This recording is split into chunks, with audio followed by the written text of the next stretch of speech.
Nunca creí en Pie Grande hasta el verano de 1980, cuando me encontré con uno que me habló en un inglés perfecto en una ruta de senderismo en las montañas Cascade de Oregón.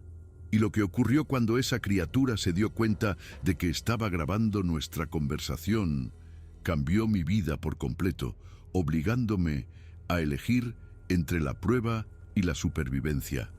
Dejad que os cuente esta historia desde el principio, porque incluso ahora, a mis 72 años, todavía me despierto algunas noches oyendo esa voz en la oscuridad. Mi nombre es Vincent Holloway y en 1980 tenía 27 años y trabajaba como fotógrafo de naturaleza autónomo afincado en Portland, Oregón. Era una buena época para ser joven e independiente, la economía se estaba recuperando. El monte St. Helens acababa de entrar en erupción ese mes de mayo, y todo el noroeste del Pacífico bullía de emoción geológica. Y yo ganaba un dinero decente vendiendo fotografías a revistas de naturaleza como Field and Stream y National Geographic. Me había criado en Salem, Oregón, hijo de un trabajador de un aserradero y una maestra de primaria. Mi infancia la pasé explorando los bosques que rodean el valle de Willamette, aprendiendo a identificar árboles y pájaros y desarrollando un profundo amor por la naturaleza que acabó convirtiéndose en mi profesión. Después del instituto en 1971, estudié 2 años de ingeniería forestal en la Universidad Estatal de Oregón, antes de dejarlo para dedicarme a la fotografía a tiempo completo. A mis padres no les hizo ninguna gracia, pero para 1980 ya les estaba demostrando que se equivocaban. Tenía un portfolio, clientes fijos y suficientes ingresos para permitirme un pequeño apartamento en el noroeste de Portland y un vehículo fiable. Ese vehículo era un Ford Bronco de 1978, marrón con el techo blanco, equipado con tracción a las 4 ruedas y espacio de carga suficiente para todo mi equipo fotográfico. En 1980, ese Bronco representaba para mí la libertad, la capacidad de ir a cualquier parte, de ir a por cualquier fotografía, de explorar cualquier sendero. El verano de 1980 fue especialmente caluroso. Recuerdo estar escuchando la radio constantemente. Call Me de Blondie sonaba en todas partes junto con Crazy Little Thing Called Love de Queen. Se celebraban los Juegos Olímpicos de verano en Moscú, aunque Estados Unidos los había boicoteado por la invasión soviética de Afganistán. Ronald Reagan estaba en campaña para la presidencia, y yo pasaba todo el tiempo posible en las montañas, intentando capturar imágenes de la fauna y los paisajes antes de que empezaran las lluvias de otoño. El 18 de julio de 1980, conduje hacia el este desde Portland, adentrándome en la cordillera de las Cascades, en dirección a una zona remota cerca del Monte Hood, donde había oído que una familia de osos negros frecuentaba un valle en particular. El encargo era para la revista Outdoor Life. Querían un reportaje fotográfico sobre el comportamiento de los osos durante la temporada de desove del salmón. Salí de Portland a las 4 de la madrugada. Mi Bronco iba cargado con el equipo fotográfico, 2 cuerpos de Nikon F2, varios objetivos que iban de 50 milímetros a 400 milímetros, docenas de carretes de Kodachrome, un trípode y mi adquisición más reciente, una grabadora de casetes Sony TCM 600 que había comprado apenas 2 semanas antes por $60 en una tienda de electrónica del centro.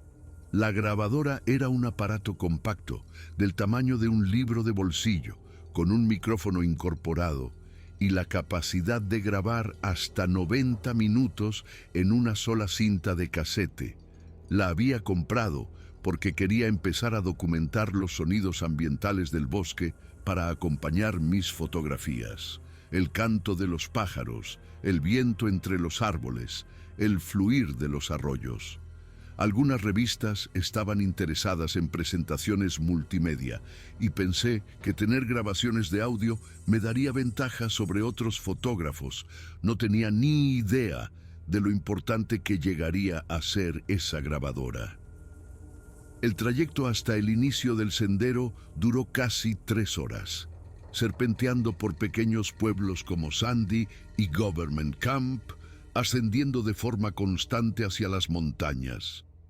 A las 7 de la mañana, ya había aparcado en un remoto camino de acceso del servicio forestal, con el Bronco escondido detrás de un grupo de abetos de Douglas y mi equipo metido en la mochila de senderismo. El sendero que pensaba seguir no estaba en ningún mapa oficial. Me había enterado de su existencia por un viejo llamado Walt, a quien había conocido en un bar de Government Camp un mes antes. Walt había sido leñador en estas montañas durante 40 años y me había hablado de un valle donde los osos se congregaban cada verano debido a un arroyo en particular que tenía una excepcional migración de salmones. Ya no va nadie por allí, me había dicho Walt mientras se tomaba una Budweiser. La empresa maderera lo abandonó en los años 60 después de la tala rasa en las zonas accesibles, pero el valle más profundo todavía tiene árboles centenarios y ese arroyo. A los osos les encanta. Si quieres fotos, ahí es donde tienes que ir. Me había dibujado un mapa improvisado en una servilleta de cóctel que mostraba puntos de referencia.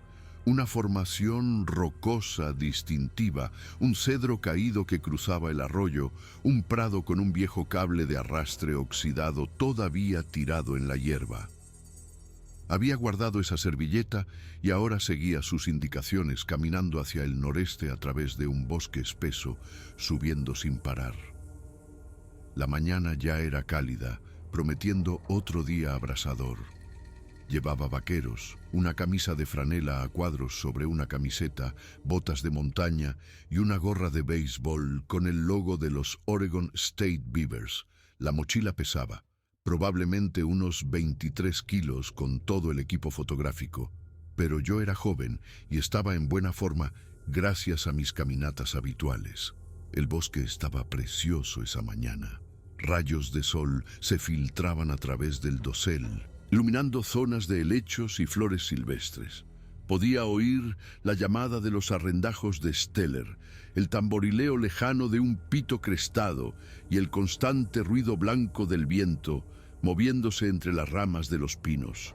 Me detenía de vez en cuando para hacer fotos. Un grupo de setas creciendo en un tronco caído, una telaraña cubierta de rocío matutino, el juego de luces y sombras en la corteza de los árboles. Hacia las 9 de la mañana, llegué al arroyo que Walt había descrito.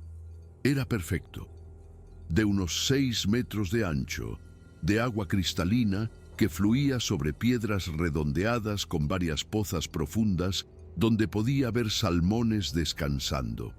Las orillas estaban bordeadas de arbustos de bayas y pude ver huellas de oso frescas en el barro cerca del agua.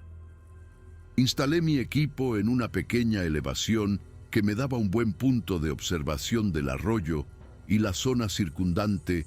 Monté mi Nikon con un objetivo de 400 milímetros en el trípode, le puse un carrete nuevo y me dispuse a esperar.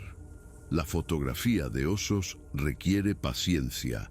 A veces esperas horas o incluso días para conseguir la toma perfecta. También preparé mi grabadora Sony, colocándola en una roca plana cerca de donde estaba sentado, y pulsé el botón de grabar.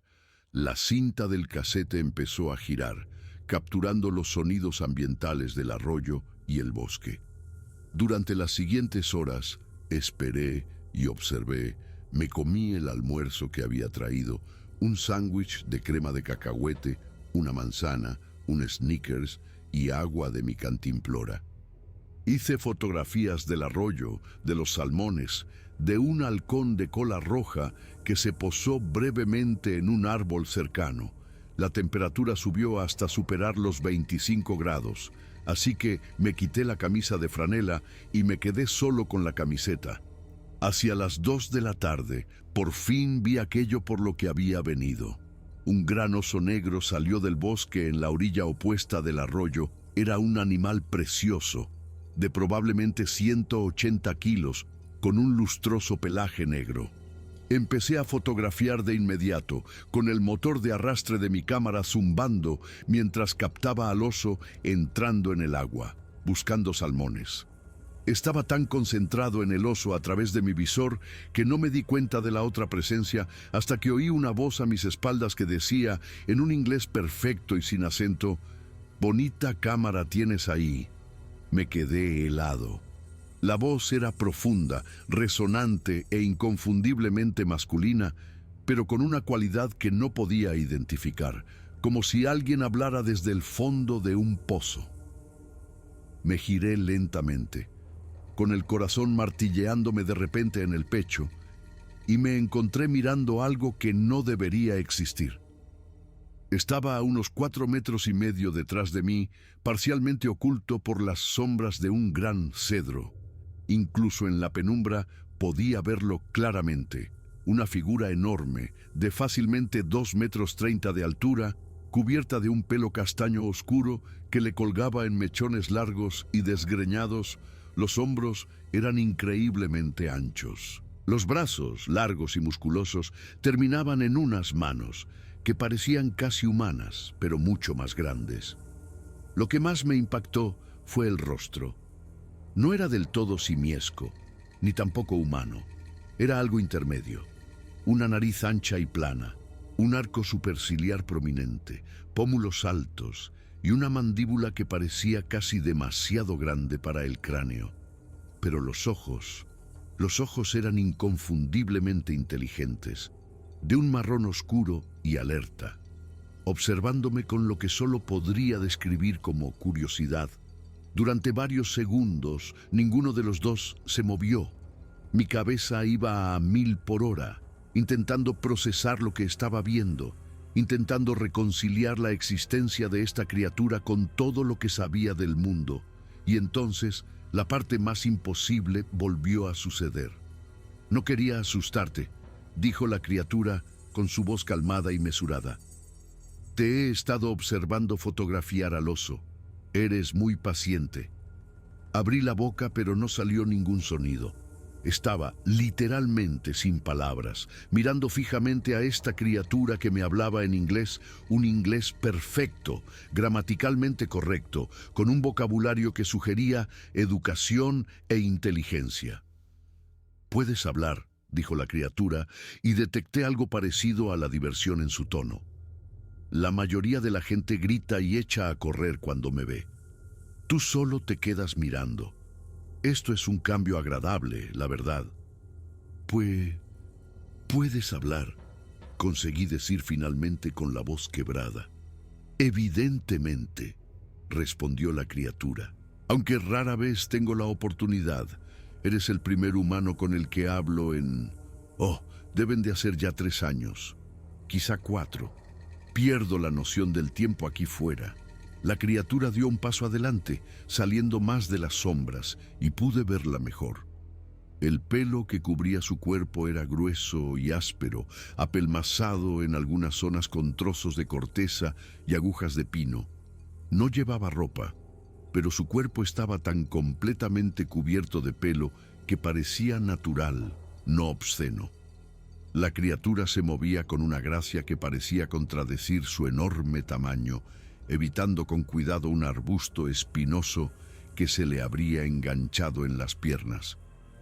¿Cómo hablas inglés?», pregunté, todavía sin poder creer del todo que esto estuviera pasando.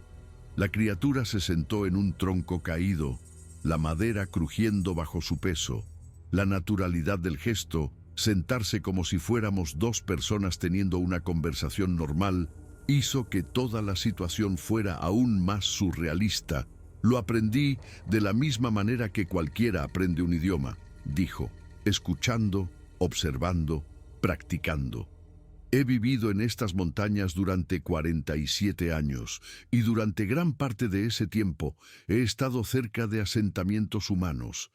lo suficientemente cerca como para oír conversaciones, para escuchar las radios en los puestos de guardabosques, para ver a los humanos interactuar.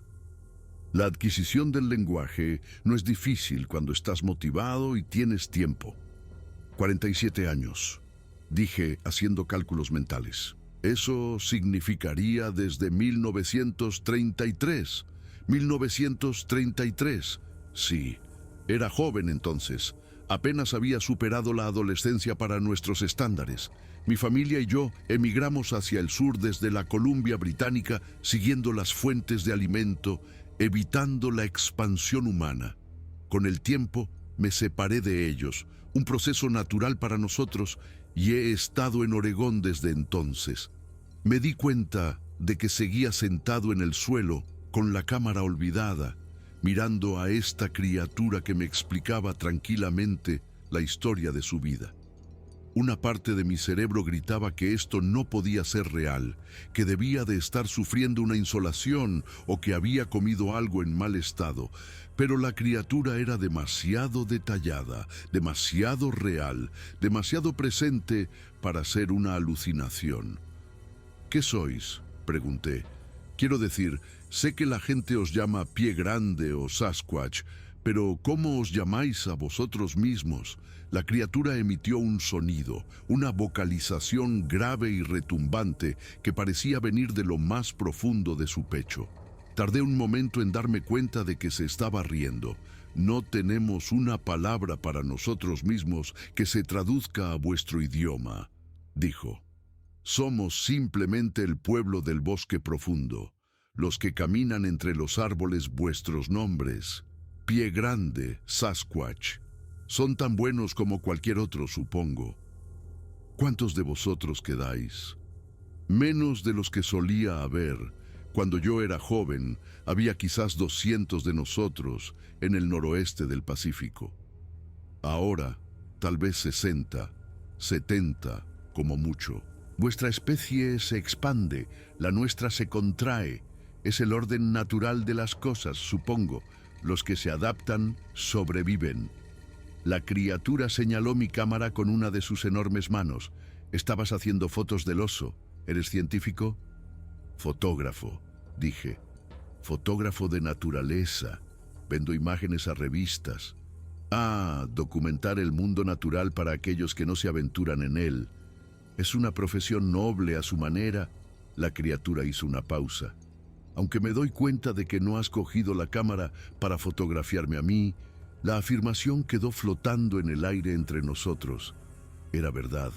A pesar de que estaba sentado a 4,5 metros de lo que sería el descubrimiento del siglo, a pesar de tener mi cámara justo a mi lado, ni siquiera había pensado en hacer una fotografía. Yo no sé si debería, admití. Esto parece algo privado, como si no estuviera bien. La criatura me miró con aquellos ojos inteligentes y vi algo que podría haber sido respeto.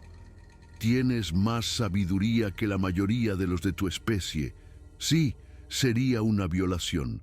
Mi pueblo ha sobrevivido precisamente porque permanecemos sin fotografiar, sin demostrar, existiendo en el reino de la leyenda y la duda. Una fotografía nítida destruiría esa protección. Pero también demostraría que existís, dije.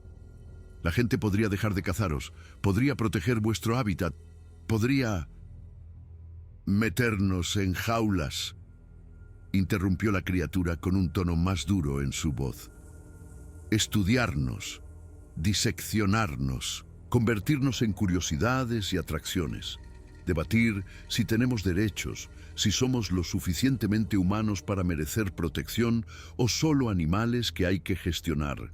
No, Vincent, el anonimato es nuestra mayor defensa. Me sobresalté al oír mi nombre.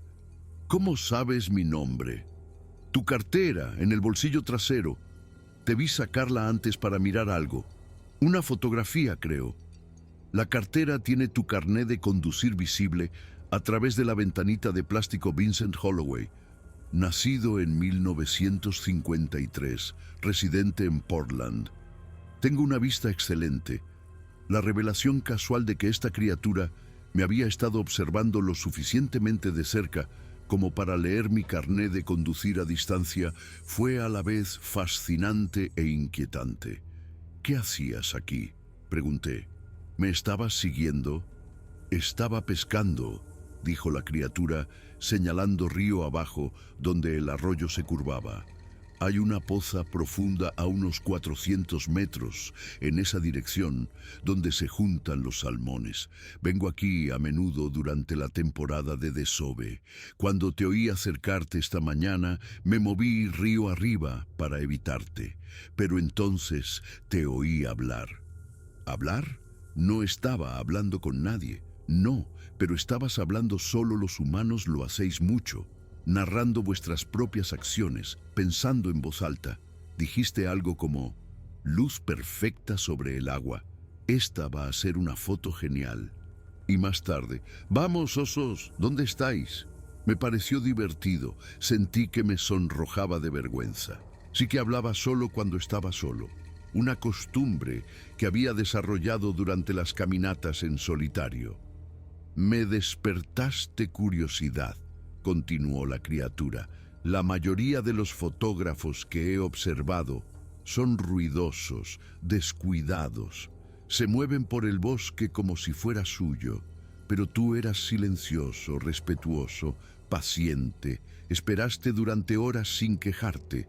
Eso es raro en los humanos, especialmente en los jóvenes. Tengo 27 años. No soy tan joven. Para mí, eres prácticamente un niño. Yo tengo 64 años, según el cómputo humano. Cuando yo tenía tu edad, tu especie estaba librando algo llamado la Segunda Guerra Mundial. La conversación se estaba volviendo cada vez más surrealista. Allí estaba yo, sentado en el suelo en las montañas Cascade, discutiendo sobre historia y filosofía con un pie grande que tenía edad suficiente para recordar los años 40. «¿Por qué me estás contando todo esto?», pregunté. «¿Por qué correr el riesgo de hablar conmigo?». La criatura guardó silencio durante un largo momento, con la mirada perdida hacia el arroyo, donde el oso había desaparecido de nuevo en el bosque. «Porque estoy solo», dijo finalmente, con la voz más suave. «Mi gente no se reúne a menudo. Somos solitarios por naturaleza, territoriales. Hace más de un año que no hablo con otro de mi especie y no he tenido una conversación de verdad con un humano en, bueno, ya te lo he dicho, 3 o 4 años». Me miró de nuevo. «Parecías diferente, amable, alguien que podría entender que solo porque algo sea desconocido no significa que deba ser temido». Sentí una extraña mezcla de compasión y asombro. Esta criatura, este ser inteligente y elocuente que no debería existir, estaba solo. Se había arriesgado a acercarse a mí porque necesitaba conectar, necesitaba conversar, necesitaba ser escuchado. «Lo entiendo», dije en voz baja, «y te agradezco que confiaras en mí lo suficiente como para hablarme». Nos quedamos en silencio por un momento y pude oír el fluir del arroyo, el canto de los pájaros en los árboles, el susurro del viento a través del dosel sobre nosotros. Era una tarde de verano perfecta en las montañas y estaba teniendo una conversación que recordaría el resto de mi vida. Entonces la expresión de la criatura cambió. Inclinó la cabeza ligeramente y esos ojos inteligentes se centraron en algo detrás de mí. Me giré para mirar, siguiendo su mirada, y se me encogió el estómago. La grabadora Sony seguía en la roca donde la había colocado horas antes. La cinta del casete seguía girando. La pequeña luz roja de grabación todavía iluminada había estado grabando toda nuestra conversación.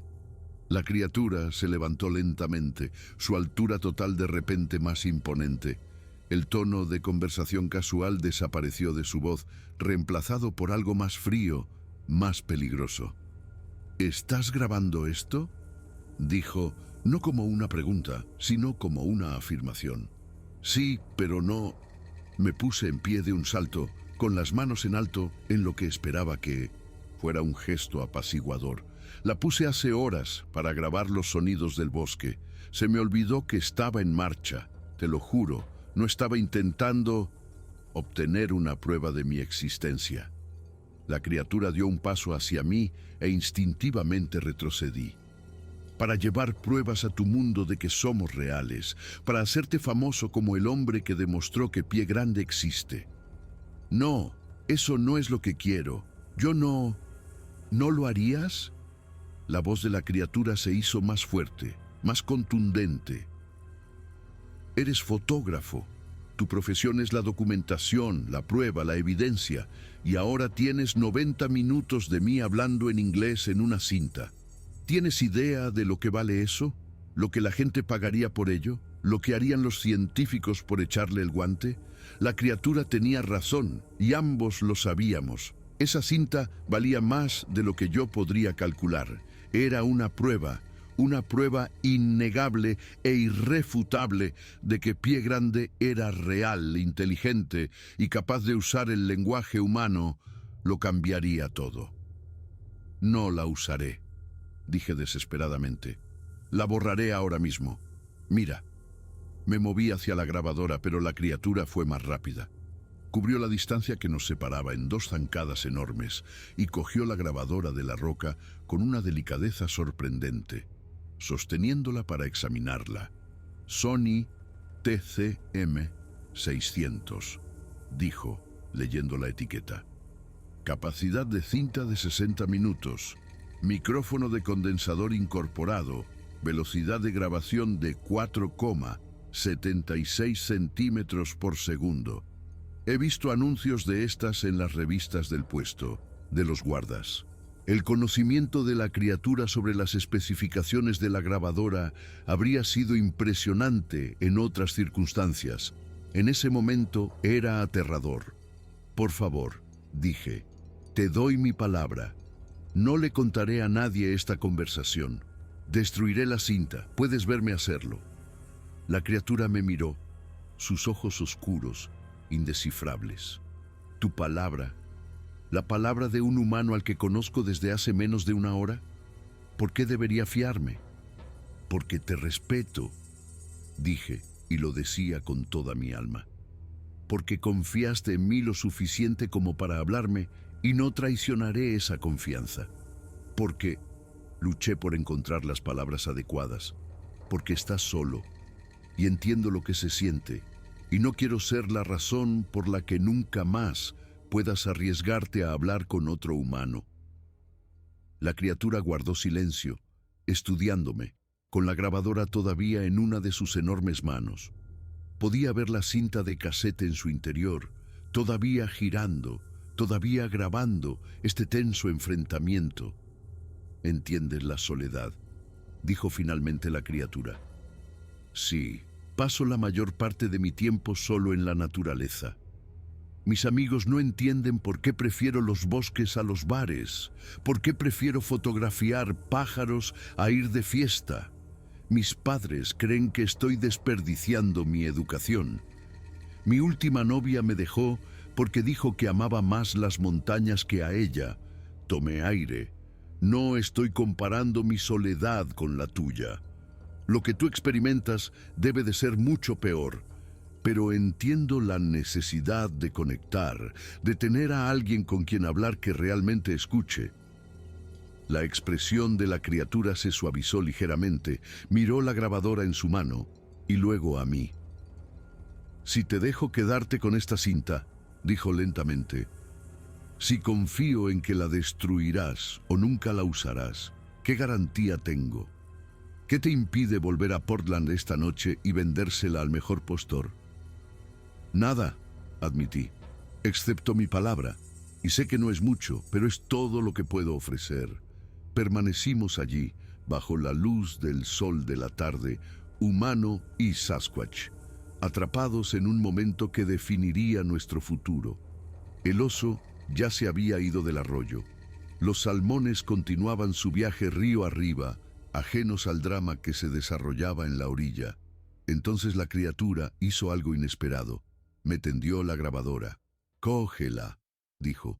La cogí con cuidado de su mano. Nuestros dedos se rozaron brevemente. Su piel era sorprendentemente cálida, correosa, con callos que hablaban de una vida entera en la naturaleza. «Voy a confiar en ti, Vincent Holloway», dijo la criatura. «No porque esté seguro de que cumplirás tu palabra, sino porque quiero creer que algunos humanos todavía son capaces de anteponer la ética a la oportunidad. Quiero creer que tú eres uno de ellos». «Lo soy», dije. «Te prometo que lo soy». «Entonces demuéstralo. Borra esa cinta ahora». Mientras miro, bajé la vista hacia la grabadora en mis manos, hacia el casete que seguía girando en su interior. Este era el momento, la decisión. Podía alegar que la grabadora no funcionaba, correr de vuelta a mi Bronco y marcharme con la grabación más importante de la historia de la criptozoología. Sería famoso, sería rico. Todas las revistas del mundo querrían entrevistarme. O podía mantener mi palabra a una criatura que me había confiado su existencia. Pulsé el botón de parada. La cinta dejó de moverse.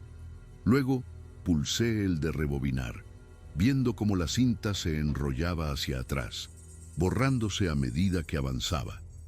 La grabadora tenía una función de borrado total. Si mantenías pulsados los botones de grabar y reproducir simultáneamente mientras rebobinabas, borraba magnéticamente la cinta. Hice exactamente eso.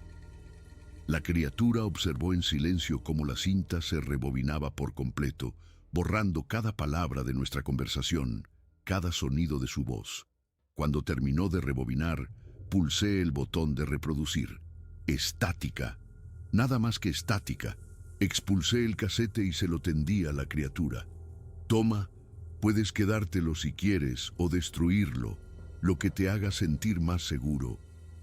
La criatura cogió el casete y le dio vueltas en sus grandes manos, examinándolo.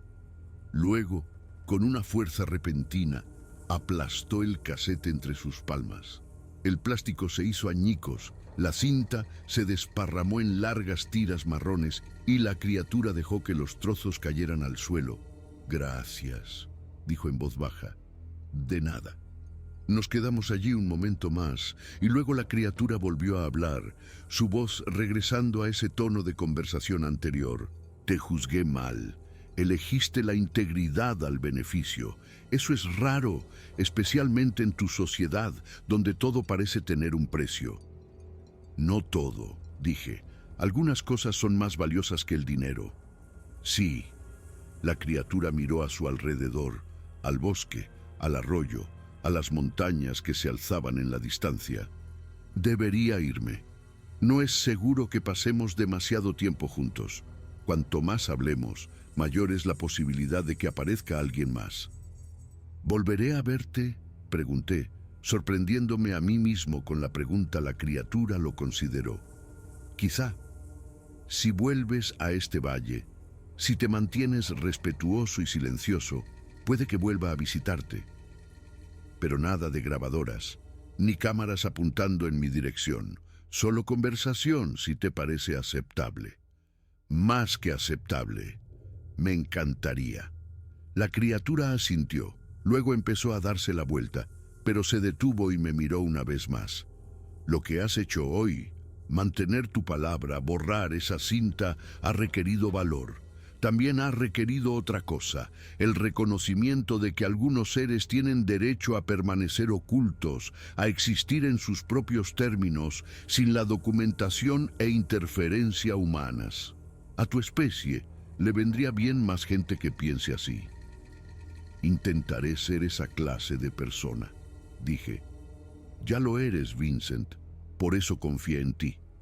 Y entonces la criatura simplemente se marchó, moviéndose a través del bosque con un silencio sorprendente para algo tan grande. En cuestión de segundos, había desaparecido en la espesa maleza, dejándome solo junto al arroyo con mi cámara, mi grabación destruida y un recuerdo que sabía que llevaría conmigo el resto de mi vida. Me quedé allí mucho tiempo después de que se fuera, procesando lo que había ocurrido. Había conocido a Pie Grande. Había tenido una conversación con él y había elegido borrar la prueba porque era lo correcto. Finalmente, recogí mi equipo. El oso nunca regresó y ya no me importaba hacer las fotos.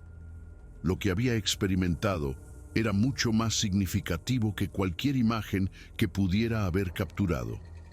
Caminé de vuelta a mi bronco mientras el sol empezaba a ponerse, pintando el cielo de tonos naranjas y rosas. Cuando llegué a mi coche, me senté un rato en el asiento del conductor, simplemente pensando antes de arrancar el motor y comenzar el largo viaje de vuelta a Portland. En el camino a casa, escuché la radio. Sonaba Coming Up de Paul McCartney y pensé en lo que la criatura había dicho sobre la soledad, sobre la confianza, sobre el valor de mantener algunas cosas ocultas. Pensé en la elección que había hecho y si me arrepentiría más tarde. No me arrepentí, ni entonces ni en todos los años que siguieron. Cuando llegué a mi apartamento en Portland, sobre las 11 de la noche, revelé los carretes de ese día. Las fotografías del oso eran buenas. Algunas de las mejores fotos de fauna que había hecho en todo el año. Se las envié a la revista Outdoor Life la semana siguiente y las publicaron en su número de octubre con un buen cheque que me ayudó a pagar el alquiler de 2 meses. Pero las fotografías me parecían menos importantes ahora. Eran solo imágenes, solo documentación del mundo natural que cualquiera con paciencia y una buena cámara podría capturar. Lo que había experimentado con la criatura era único, irrepetible, algo que no podía reducirse a una película o una cinta. Volví a ese valle 3 semanas después, a principios de agosto. Caminé hasta el mismo arroyo, me instalé en el mismo lugar y esperé. No llevé equipo de grabación ni cámaras especiales, solo a mí mismo y un termo de café. Hacia el mediodía, la criatura apareció, saliendo del bosque con la misma naturalidad que si hubiéramos quedado. «Has vuelto», dijo. «Dije que lo haría. Hablamos durante horas ese día». La criatura finalmente me dijo que podía llamarlo Walker, un nombre que había elegido para sí mismo después de escuchar a los humanos hablar de los nombres y sus significados. Me hizo preguntas sobre la sociedad humana, sobre la tecnología, sobre la política y la cultura. Estaba fascinado por las próximas elecciones presidenciales, por la crisis de los rehenes de Irán, que había dominado las noticias durante meses, por las formas en que los humanos se organizaban en naciones y gobiernos. A cambio, le pregunté sobre su vida, su historia, el mundo de los Sasquatch que existía en las sombras de la civilización humana. Walker me contó cómo creció en los bosques de la Columbia Británica en la década de 1930, sobre la migración hacia el sur con su grupo familiar durante la Segunda Guerra Mundial, cuando las operaciones madereras se expandieron drásticamente para suministrar madera para el esfuerzo bélico. «Podíamos oír la guerra incluso en lo profundo del bosque», dijo Walker. «Aviones sobrevolando, aumento de la actividad humana, el sonido de explosiones lejanas de ejercicios de entrenamiento militar». Fue una época aterradora para nosotros. Nos dimos cuenta de que vuestra especie había desarrollado armas que podían destruir paisajes enteros. Nos adentramos más en zonas remotas. Evitamos a los humanos con más cuidado que antes. Walker habló de la dificultad de sobrevivir en un paisaje cada vez más dominado por los humanos, cómo las carreteras fragmentaban sus territorios, cómo la tala rasa destruía las fuentes de alimento, cómo las actividades recreativas humanas se adentraban en zonas que antes habían sido refugios seguros. En tiempos de mi abuelo, en el siglo XIX, podíamos viajar cientos de kilómetros y rara vez nos encontrábamos con humanos, explicó Walker. Ahora apenas puedes viajar 80 kilómetros en cualquier dirección sin cruzar una carretera o encontrarte con una ruta de senderismo. Vuestra especie lo ha reclamado casi todo. ¿Nos guarda rencor?, pregunté. ¿Por haberos quitado el sitio? Walker guardó silencio un momento, considerando la pregunta. ¿Rencor? No. Eso sería como guardar rencor a la marea por subir. Vuestra especie tiene éxito porque se adapta, porque modifica los entornos para satisfacer sus necesidades. Desde una perspectiva evolutiva, eso es admirable, pero dificulta la supervivencia para aquellos de nosotros que preferimos no ser modificados por la civilización. Nos vimos 5 veces más ese verano de 1980, siempre en el mismo arroyo, siempre durante el día, cuando el riesgo de encontrar a otros humanos era menor. Cada vez nuestras conversaciones se hacían más profundas. Walker me habló de la estructura social de los Sasquatch, de cómo eran principalmente solitarios, pero mantenían conexiones familiares laxas, de cómo se comunicaban a distancia, usando vocalizaciones que los humanos a menudo confundían con búhos o coyotes, de cómo tenían territorios que podían abarcar 130 kilómetros cuadrados. Yo le hablé a Walker de mi vida, de mis sueños de convertirme en un fotógrafo de naturaleza de renombre, de mi complicada relación con mis padres, de mis luchas por encontrar un sentido en un mundo que a menudo parecía demasiado rápido, demasiado ruidoso, demasiado centrado en el éxito material. Estás atrapado entre 2 mundos, observó Walker durante nuestro cuarto encuentro. No te sientes del todo cómodo en la sociedad humana, pero eres incapaz de abrazar por completo la naturaleza. Eres liminal, Vincent. Existes en los espacios intermedios. ¿Eso es malo? No. Los seres liminales a menudo ven verdades que otros pasan por alto. Ves el valor tanto en la civilización como en la naturaleza. Esa perspectiva es rara y valiosa. Con la llegada del otoño, nuestros encuentros se hicieron menos frecuentes. Walker me explicó que, a medida que se acercaba el invierno, necesitaba centrarse en acumular reservas de comida, en prepararse para los meses fríos en que buscar alimento se volvía difícil. ¿Estarás bien?, le pregunté durante lo que resultó ser nuestro último encuentro de 1980, a finales de septiembre. ¿Tienes suficiente comida almacenada? He sobrevivido a 64 inviernos, dijo Walker con lo que yo había aprendido a reconocer como diversión. Sobreviviré a este también, pero agradezco tu preocupación. ¿Te veré el año que viene? Quizá. Si sigo en esta zona, si vuelves a este valle, si las circunstancias lo permiten, pero, Vincent, debes saberlo. Mi gente no se queda en un lugar para siempre. Emigramos, siguiendo las fuentes de alimento y evitando la invasión humana. Puede que llegue un momento en que me marche, cuando estas montañas se llenen demasiado o se vuelvan demasiado peligrosas. ¿A dónde irías? Al norte, probablemente de vuelta hacia Canadá, o quizá al este, hacia Idaho y Montana. Todavía hay lugares salvajes allí, aunque cada vez son más pequeños. Nos despedimos ese día sin saber si volveríamos a vernos. Caminé de vuelta a mi bronco, sintiendo una profunda sensación de pérdida, como si estuviera dejando atrás a un amigo que quizá nunca volvería a ver.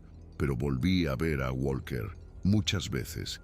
De hecho, durante los años siguientes, a principios de la década de 1980, hice viajes regulares a ese valle, y la mayoría de las veces Walker aparecía. Hablábamos durante horas de todo y de nada: filosofía, ecología, la naturaleza humana, el mundo cambiante que nos rodeaba.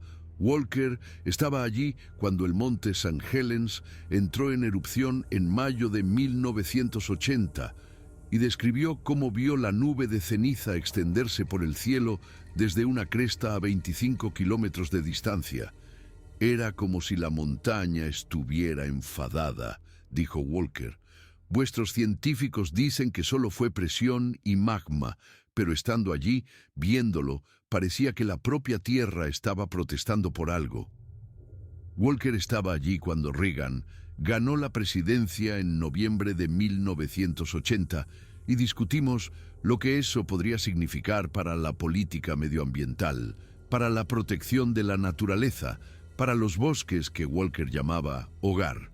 Walker estuvo allí durante la recesión de principios de los 80, cuando mis ingresos como fotógrafo disminuyeron y tuve que aceptar un trabajo a tiempo parcial en una tienda de cámaras en Portland para llegar a fin de mes. Vuestra especie ata su supervivencia a trozos de papel y discos de metal, observó Walker, refiriéndose al dinero. Es un sistema extraño entre mi gente. La riqueza se mide en conocimiento, en fuerza, en la capacidad de sobrevivir. Nadie puede quitarte esas cosas. Nuestra amistad, porque eso es lo que era, a pesar de su imposibilidad, se convirtió en una de las relaciones más importantes de mi vida. Walker era sabio, paciente y genuinamente interesado en comprender la naturaleza humana. Aprendí más sobre filosofía y ética en esas conversaciones en el bosque que en toda mi vida escolar. Pero nada dura para siempre. En la primavera de 1984, llegué a nuestro lugar de encuentro habitual y encontré a Walker ya allí, e inmediatamente supe que algo iba mal. La criatura parecía más delgada de lo normal y tenía una herida en el brazo izquierdo, un corte profundo que parecía infectado. ¿Qué ha pasado?, pregunté, alarmado. Una trampa, dijo Walker en voz baja. Estaba viajando por una zona de tala rasa a 2 valles de aquí, buscando las primeras setas, y pisé un cepo para osos que alguien había puesto ilegalmente. Tardé 1 hora en liberarme. Pude ver que la herida era grave. La trampa había cortado la piel y el músculo, y la herida estaba inflamada. Supurando, Walker necesitaba atención médica, pero obviamente no podía entrar en un hospital. Tengo un botiquín de primeros auxilios en mi coche, dije. Déjame ir a por él. Puedo limpiarte esa herida, vendarla como es debido. No, Vincent. Es demasiado arriesgado que te vean llevando material médico al bosque. Alguien podría preguntarse, ¿qué estás curando? No me importa. Necesitas ayuda. Discutimos sobre ello, pero finalmente Walker cedió. Corrí de vuelta a mi Bronco. Conducía un modelo más nuevo para entonces, una versión de 1982 en azul y blanco, y cogí mi botiquín de primeros auxilios ampliado. Había empezado a llevar material médico más completo después de conocer la existencia de Walker, por si acaso. Le limpié la herida lo mejor que pude, le apliqué pomada antibiótica y se la envolví en gasas y vendas. Walker se sentó pacientemente durante todo el proceso, aunque pude ver el dolor en sus ojos. Deberías descansar, le dije a Walker cuando terminé. Deja que esto se cure, no te fuerces. No puedo descansar, dijo Walker. Hay algo que necesito decirte, algo que he estado posponiendo. Hizo una pausa y vi algo en aquellos ojos inteligentes que nunca había visto antes. Miedo. Me voy, Vincent, para siempre. Emigro hacia el norte de vuelta a Canadá, posiblemente hasta Alaska. Se me encogió el estómago. ¿Por qué? ¿Es por la trampa? La trampa es un síntoma de un problema mayor. Esta zona se está desarrollando demasiado, está demasiado poblada, hay demasiadas pistas forestales, demasiados excursionistas, demasiada gente poniendo trampas y cazando en zonas donde no deberían. Hace 5 años podía moverme por estas montañas y encontrarme con humanos una vez al mes. Ahora es una vez a la semana. Ya no es seguro. ¿Cuándo te vas? Pronto, en menos de un mes. Quería despedirme como es debido. Darte las gracias por estos años de conversación. Has sido un buen amigo, Vincent, mejor de lo que esperaba que pudiera ser ningún humano. Sentí que se me llenaban los ojos de lágrimas y no intenté ocultarlas. Tú también has sido un buen amigo para mí. El mejor amigo que he tenido, sinceramente. Voy a echar de menos nuestras charlas. Y yo, dijo, pero es necesario. Mi supervivencia depende de permanecer oculto, y eso se está volviendo imposible aquí. Nos sentamos juntos durante mucho tiempo ese día, sin hablar mucho, simplemente compartiendo el espacio. Cuando el sol empezó a ponerse y tuve que irme, Walker se levantó y puso una de sus enormes manos en mi hombro. Cuídate mucho, Vincent Holloway. Recuerda de lo que hablamos, el valor de los lugares salvajes, la importancia de dejar algunas cosas sin documentar y desconocidas. No olvides esas lecciones. Lo haré, te lo prometo. Esa fue la última vez que vi a Walker. Volví al valle varias veces durante los meses siguientes, esperando un último encuentro, pero la criatura nunca apareció. Finalmente, acepté que Walker se había ido de verdad, que había emigrado al norte hacia un territorio más seguro, y me quedé solo con los recuerdos de nuestra imposible amistad. La vida siguió adelante, como siempre. Continué trabajando como fotógrafo de naturaleza durante los años 80 y en los 90, forjándome una sólida reputación y llegando a publicar 3 libros de fotografía de naturaleza. Nunca me casé ni tuve hijos, prefiriendo pasar mi tiempo en los bosques y montañas que siempre habían sido más mi hogar que cualquier edificio. Las conversaciones con Walker me cambiaron de manera fundamental. Me convertí en un defensor de la conservación de la naturaleza, donando parte de mis ingresos como fotógrafo a organizaciones ecologistas. Escribí artículos abogando por dejar ciertas áreas sin desarrollar, por respetar los lugares salvajes que aún existían. Nunca mencioné a Walker, nunca insinué la verdadera razón de mi pasión. Pero quienes me conocían reconocieron que algo había cambiado en mi perspectiva después de 1980. Mis padres fallecieron a principios de los 90. Mi padre en 1991 de un ataque al corazón, mi madre en 1993 de cáncer. En sus funerales, los parientes me preguntaban por mi vida, por qué nunca había sentado la cabeza, ¿por qué seguía vagando por los bosques a los 40 años? Intenté explicarles que sí había sentado la cabeza, solo que no de la manera que ellos entendían. La naturaleza era mi hogar. Los bosques eran mi familia. En 1995, cuando tenía 42 años, tomé una decisión que sorprendió a todos los que me conocían. Vendí mi apartamento en Portland y compré una pequeña cabaña en 2 hectáreas de terreno boscoso en las estribaciones de las Cascades, a unos 145 kilómetros al este de la ciudad. La propiedad era remota, accesible solo por un camino de tierra en mal estado, sin vecinos a más de 3 kilómetros. Era perfecta.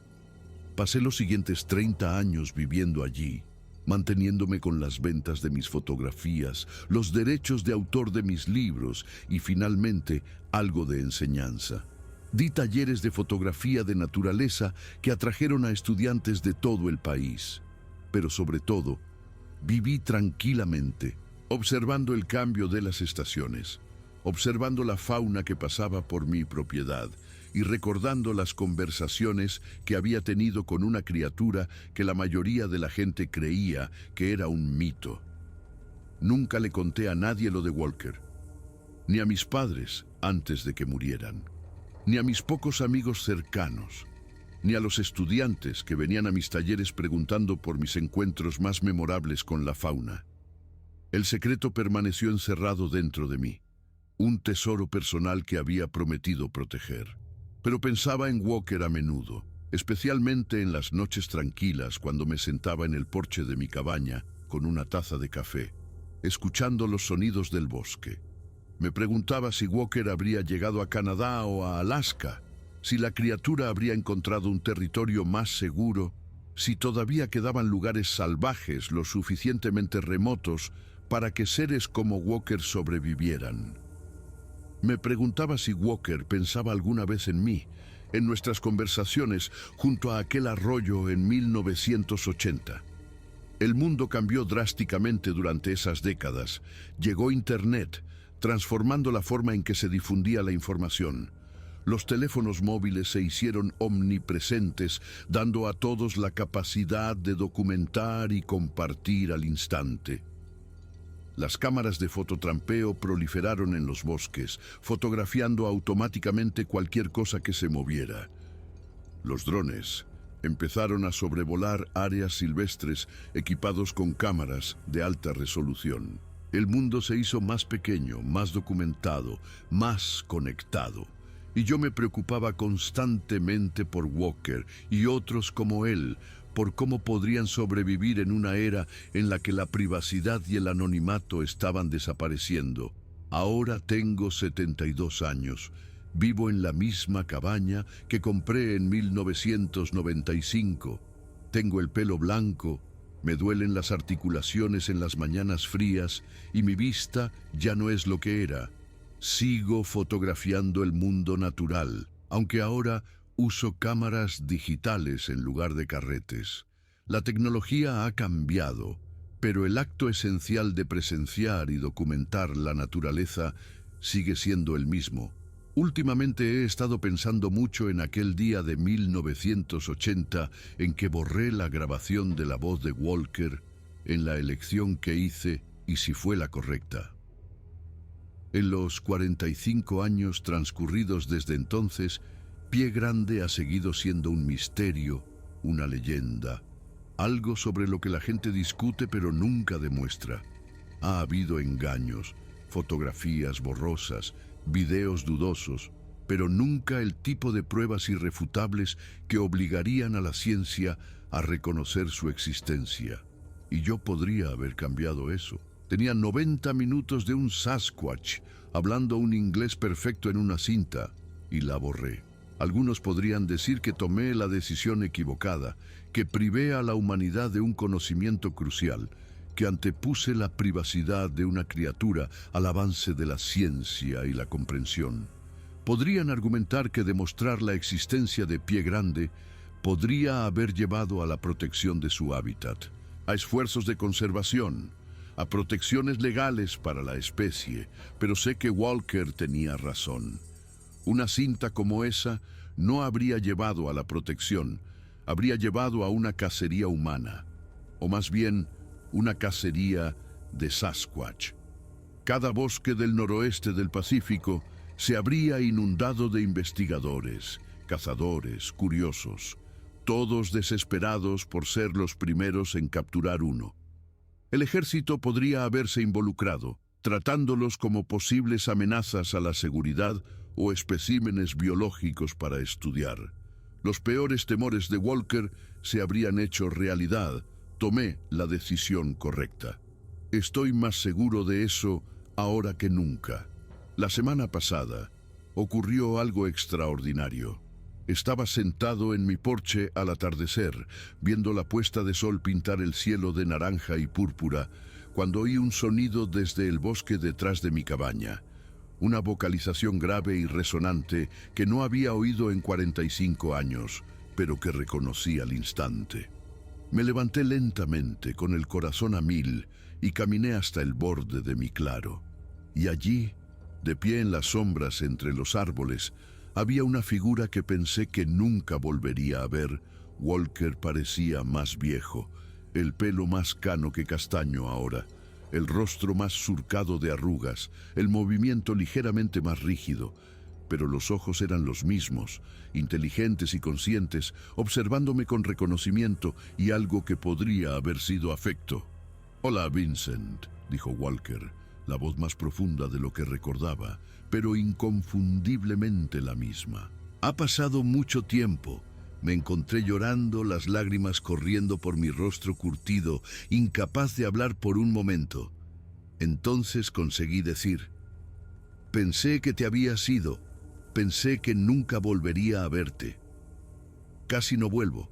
Ya no es seguro ni siquiera aquí, pero ahora soy viejo y quería verte una vez más antes de que...» Walker hizo una pausa. «Antes de que mi tiempo termine. No vivimos para siempre, Vincent, Incluso los de mi especie tenemos límites. Hablamos durante horas esa noche. Poniéndonos al día de 45 años, Walker había llegado a la Columbia Británica. Había vivido en zonas remotas de las montañas costeras, había sobrevivido e incluso había encontrado a otros de su especie. Somos más de los que pensaba, me dijo Walker. Quizás 150 en Canadá y Alaska, viviendo en las zonas más remotas. Nos hemos vuelto muy buenos para permanecer ocultos. Le conté a Walker mi vida, la cabaña, mi trabajo continuo como fotógrafo. Cómo nunca había olvidado nuestras conversaciones ni había roto mi promesa de mantener en secreto la existencia de Walker. Sabía que no lo harías, dijo Walker. Por eso confié en ti. Por eso estoy aquí ahora. Cuando salió la luna y aparecieron las estrellas, Walker se levantó para irse. Esto es un adiós, Vincent. Un adiós de verdad esta vez. No volveré. Ya soy demasiado viejo para viajar, y este viaje desde Canadá me ha costado todas mis fuerzas. Pero quería que supieras que lo que compartimos en 1980, esas conversaciones, fueron importantes para mí. Me dieron la esperanza de que vuestra especie no está completamente perdida, de que algunos humanos todavía entienden el valor del misterio y de lo salvaje. También fueron importantes para mí, dije, más de lo que puedo expresar. Me cambiaste la vida, Walker. Me enseñaste lo que de verdad importa, Walker, asintió lentamente. Entonces el riesgo que corrí al acercarme a ti hace tantos años valió la pena. Cuídate mucho, Vincent Holloway. El tiempo que te quede, úsalo sabiamente. Protege los lugares salvajes, cuenta las historias que necesitan ser contadas y guarda nuestro secreto. Lo haré, lo prometo de nuevo. Walker se acercó y puso una mano en mi hombro, tal como lo había hecho en 1984. El contacto fue cálido y real y lleno de un significado implícito. Luego Walker se dio la vuelta y caminó de regreso al bosque, desapareciendo en la oscuridad entre los árboles. Me quedé allí mucho tiempo después de que Walker se fuera, mirando las estrellas, escuchando los sonidos nocturnos del bosque, el ulular de los búhos, pequeños animales moviéndose en el sotobosque, el viento entre las ramas de los pinos. Los mismos sonidos que había oído hacía 45 años junto a aquel arroyo cuando tomé una decisión que definió el resto de mi vida. Ahora, sentado aquí en mi cabaña, escribiendo este relato, me enfrento a otra elección. ¿Qué hago con esta historia? Tengo 72 años. No viviré para siempre. En algún momento, probablemente pronto, este secreto morirá conmigo a menos que lo comparta. Pero compartirlo violaría la promesa que hice. Expondría a Walker y a otros como él a exactamente el tipo de atención que han pasado siglos evitando, incluso sin pruebas físicas, sin fotografías, sin grabaciones, sin más evidencia que mi palabra. Esta historia podría desencadenar nuevas búsquedas, nuevo interés, nuevas amenazas para su supervivencia. Así que he decidido escribir este relato y sellarlo en un sobre que solo se abrirá después de mi muerte. Quizá dentro de décadas, cuando yo ya no esté y Walker tampoco y el mundo haya cambiado aún más de lo que ya lo ha hecho, alguien leerá esto y entenderá lo que viví. O quizá lo descartarán como los desvaríos de un viejo fotógrafo que pasó demasiado tiempo solo en los bosques. De cualquier manera, habré cumplido mi promesa. El secreto permanecerá protegido durante mi vida, y Walker habrá tenido la privacidad y la seguridad que merecía. A quien quiera que lea esto finalmente. Soy Vincent Holloway y os estoy diciendo la verdad. Pie Grande es real. Son inteligentes, elocuentes y están tratando desesperadamente de sobrevivir en un mundo que no deja de encogerse a su alrededor. Hablan inglés, al menos algunos de ellos. Entienden la sociedad humana mejor de lo que nosotros entendemos la suya y han elegido permanecer ocultos, no por incapacidad para comunicarse, sino porque saben lo que pasaría si se rebelaran. Respetad esa elección. Si vais a la naturaleza, id en silencio y con humildad. No dejéis rastro. No os llevéis más que recuerdos. Y si tenéis una suerte extraordinaria, si estáis en el lugar adecuado, en el momento adecuado, con la actitud adecuada, puede que vislumbréis algo extraordinario, pero si lo hacéis, os pido, os suplico, que hagáis lo que yo hice, guardáoslo para vosotros. Dejad que sigan siendo un misterio, proteged su derecho a existir en sus propios términos, sin documentar y libres. Algunas cosas son más importantes que las pruebas. Algunos seres merecen vivir sin la interferencia humana. Y algunas amistades, incluso las imposibles, son lo bastante sagradas como para protegerlas a cualquier precio. Tomé la decisión correcta en 1980 cuando borré esa cinta. Estoy tomando la decisión correcta ahora al sellar este relato y dejar que permanezca oculto hasta que yo ya no esté. Y espero, rezo, para que quien quiera que lea esto, finalmente tome también la decisión correcta. Los lugares salvajes están desapareciendo, los misterios están siendo resueltos, documentados y explicados. Pero, por favor, dejad que este permanezca. Dejad que los Sasquatch se queden en el reino de la leyenda y la sombra. Se han ganado ese derecho a través de siglos de paciencia y adaptación. Están ahí fuera, en los bosques profundos, en las montañas remotas, en los lugares a los que los humanos rara vez van. Están observando, escuchando, sobreviviendo.